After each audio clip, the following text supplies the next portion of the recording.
ಇನ್ನು ರಾಜಕೀಯ ಪಕ್ಷಗಳ ಪ್ರತಿ ನಡೆಯ ಹಿಂದೆಯೂ ಲಾಭ ನಷ್ಟದ ಲೆಕ್ಕಾಚಾರ ಇಲ್ಲದೇ ಇರೋದಿಲ್ಲ.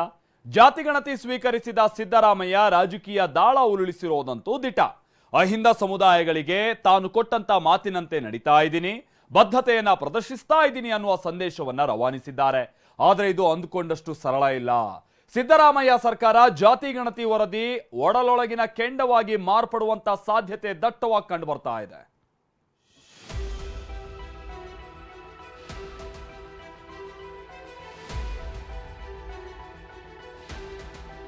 ಜಾತಿಗಣತಿ ವರದಿಗೆ ಕಾಂಗ್ರೆಸ್ನ ಹಿರಿಯರಿಂದಲೇ ವಿರೋಧ. ಸಿಎಂ ವಿರುದ್ಧ ತಿರುಗಿಬಿದ್ದ ಶಾಮನೂರು ಶಿವಶಂಕರಪ್ಪ. ಜಾತಿ ಜ್ವಾಲೆ ಲೋಕಸಭೆ ಚುನಾವಣೆ ಹೊಸ್ತಿಲಲ್ಲಿ ಕಾಂಗ್ರೆಸ್ ಸರ್ಕಾರ ತೆಗೆದುಕೊಂಡಿರುವ ನಿರ್ಧಾರ ದೊಡ್ಡ ಅಗ್ನಿ ಪರೀಕ್ಷೆ ತಂದೊಡ್ಡಿದೆ.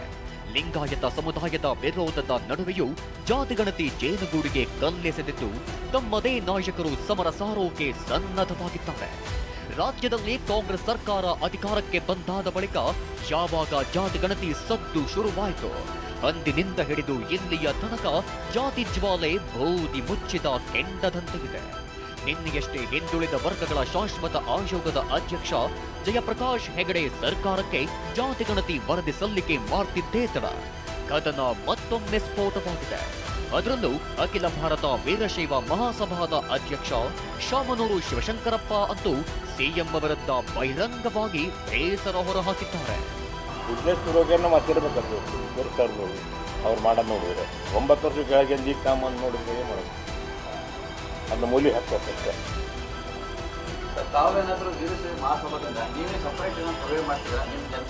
ಇನ್ನೂ ನಾವೇನು ಸರ್ವೆ ಮಾಡಕ್ಕೆ ಶುರು ಮಾಡಿಲ್ಲ. ಇದ್ರ ಮೇಲೆ ಮಾಡಿದ್ರೆ ಮಾಡ್ತೇವೆ. ಇಲ್ಲ, ಇನ್ನೂ ಮಾಡಕ್ಕೆ ಶುರು ಮಾಡಿಲ್ಲ. ಮಾಡಿಸ್ಬೇಕು ಅಂತಕ್ಕಂಥ ಯೋಚನೆ ಆಗಿದೆ, ಆಲೋಚನೆ ಐತಿ. ಈಗ ನೋಡ್ರಿ, ರಿಪೋರ್ಟ್ನ ನಾವು ಈಗ ತಗೊಂಡಿದ್ದೀವಿ. ನಂಗೆ ರಿಪೋರ್ಟ್ನಲ್ಲಿ ಏನಿದೆ ಅಂತ ಗೊತ್ತಿಲ್ಲ, ಗೊತ್ತಾಯ್ತಾ?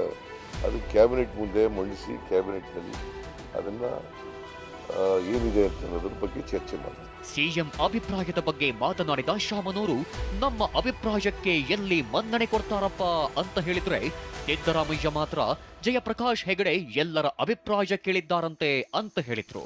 ಗೃಹ ಸಚಿವ ಪರಮೇಶ್ವರ್ ಅವರಿಗೆ ಎಲ್ಲೋ ಒಂದು ಕಡೆ ನಮ್ಮ ಸಂಖ್ಯೆ ಕಡಿಮೆ ಬರಬಹುದೇನೋ ಅನ್ನೋ ಆತಂಕ ಇರಬಹುದು ಅಂತ ಹೇಳಿದ್ದಾರೆ. ಸಿದ್ದರಾಮಯ್ಯನವರು ನಿಮ್ಮ ಅಭಿಪ್ರಾಯಗಳು ಒಂಚೂರು ಮನ್ನಣೆ ಕೊಡಬಹುದಿತ್ತ? ಕೊಡ್ತಾರಪ್ಪ ಅವರು. ಸಿದ್ದರಾಮಯ್ಯನವರು ನಿಮ್ಮ ಅಭಿಪ್ರಾಯಗಳು ಒಂಚೂರು ಮನ್ನಣೆ ಕೊಡಬಹುದಿತ್ತ? ಕೊಡ್ತಾರಪ್ಪ ಅವರು. ಸಿದ್ದರಾಮಯ್ಯನವರು ನಿಮ್ಮ ಅಭಿಪ್ರಾಯಗಳು ಒಂಚೂರು ಮನ್ನಣೆ ಕೊಡಬಹುದಿತ್ತ?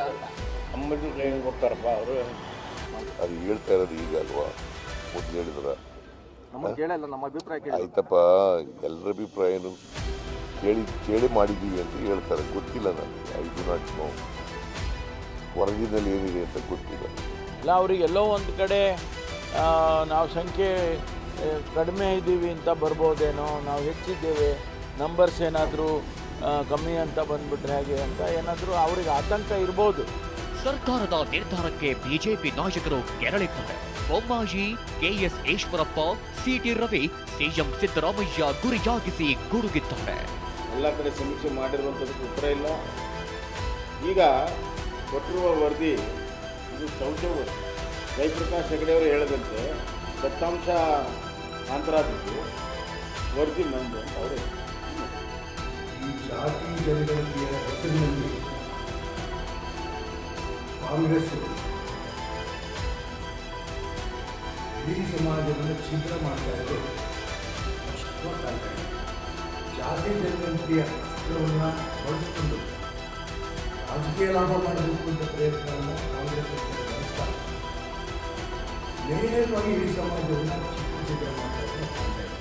ಕಾಂಗ್ರೆಸ್ ಕೃಪಾಪೋಷಿತ ಮಂಡಳಿ ಜನರನ್ನ ಗೊಂದಲದಲ್ಲಿ ಕೆಡುವುದಕ್ಕೆ, ಜಾತಿ ಎತ್ತಿ ಕಟ್ಟೋದಕ್ಕೆ, ಒಡೆದಾಳುವ ನೀತಿಯ ರಾಜಕಾರಣದ ಭಾಗವಾಗಿ ಈ ವರದಿಯನ್ನ ಬಳಕೆ ಮಾಡಿಕೊಳ್ಬೇಕು ಅನ್ನುವಂಥ ಸಂಚು ರೂಪಿಸಿದೆ.